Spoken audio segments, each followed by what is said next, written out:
He's like, well, I'm just talking to you, innit? I'm saying, what do you want to be, a Muslim or what, mate? I want to be a Muslim. What sort of Muslim do you want to be? I want to be a tall one. Tall one? What? Get out of here. You crazy? You must be a lunatic. My name's Gary Busby, but it's changed to Sulyman 15 years ago when I embraced Islam. I'm nearly 60 years old now. I come from London, the East End of London, Hackney, which makes me a Cockney. You know, that's a real thing. People will say they are. I actually am, if you couldn't tell already. Like a lot of regular English guys, you might say, I would have said if there was a box to tick on a form, what's your religion? You would tick that box, Christian. And then someone would say, okay, when did you last read the Bible? And you'd say, oh, I don't remember reading it at all, you know, or maybe I did at school. So, you know the Lord's Prayer, and maybe you went to church for somebody's wedding or a funeral, and that's about all you know. And that's what most Christians are in the UK, the majority so-called Christians. So I was one of those. I arrived in Bahrain in the 1st of June 1984, which was also the 1st of Ramadan. So one of my first experiences was to see people fasting.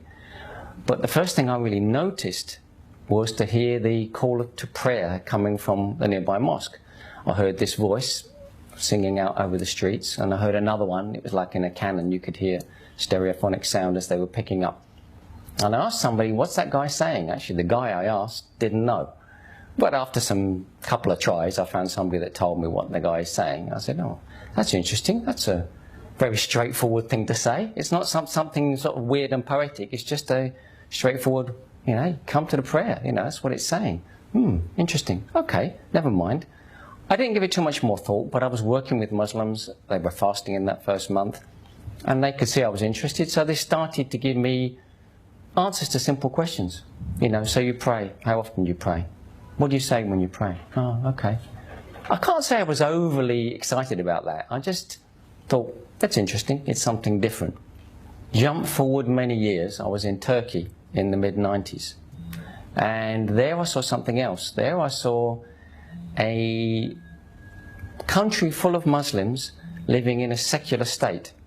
I realized particularly during the Ramadans in Turkey, Ramazan as they call it there, the people who were fasting and the people who were not fasting, they're coexisting because there was no prohibitions there on the opening of cafes and drinking in the street, smoking, whatever. So you saw people choosing their fast rather than it being an overall cultural blanket. That's when I perceived something more. I started to notice there was a link between the people who I'd got to know and like and the ones who were fasting. It was a straight positive correlation, as a statistician would say. You know, this is a significant at the 95% level, you know. And I joined in. I just did that spontaneous thing. I said, I'm going to try this. What exactly do you have to do? Dawn to dusk? Yeah, okay, fine. It's not just a question of ignoring a few cups of tea. Immediately I found it tough, and immediately, respect. You know, this is not easy. You have to want to do this. And during that time, somebody saw that I was interested, and they gave me my first Quran.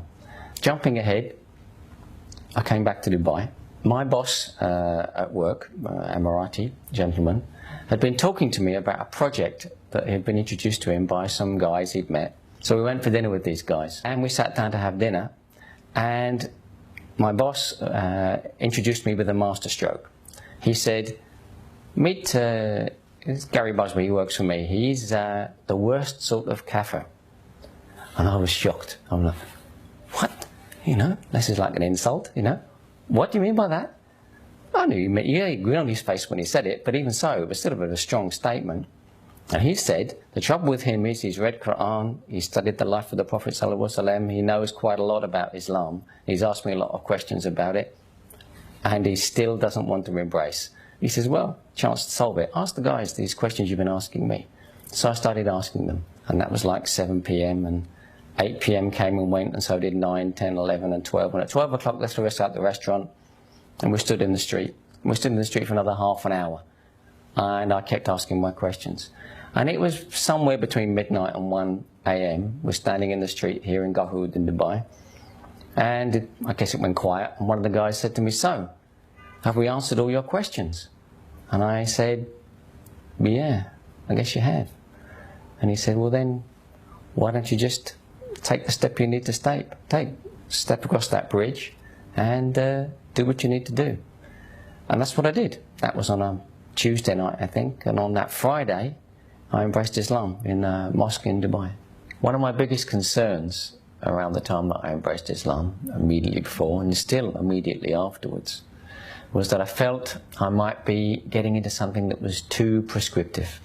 You know, that I might find that this new way of life was going to be like a straitjacket, and it was going to tell me too much, to restrict me too much, give me no options, no choice, lose freedom of choice. That turned out to be true and not true at the same time, and in a very happy way, because yes, it does tell you what to do, but it tells you in the way that your father tells you what to do if he's a good father. He's giving you the best advice. You can sit and choose what you take of it and how you do it. You know, it's up to you. You're still a human being. But now you know you're being given good advice. And that's very comforting, isn't it? I'd actually found the formula. This was the way to fix myself. You know, follow what it says in the Quran. And it was like having the most wise dad in the world who was always hanging around near you to tell you stuff. Ah, don't do that, you know. And I thought, wow, this is amazing. Everything.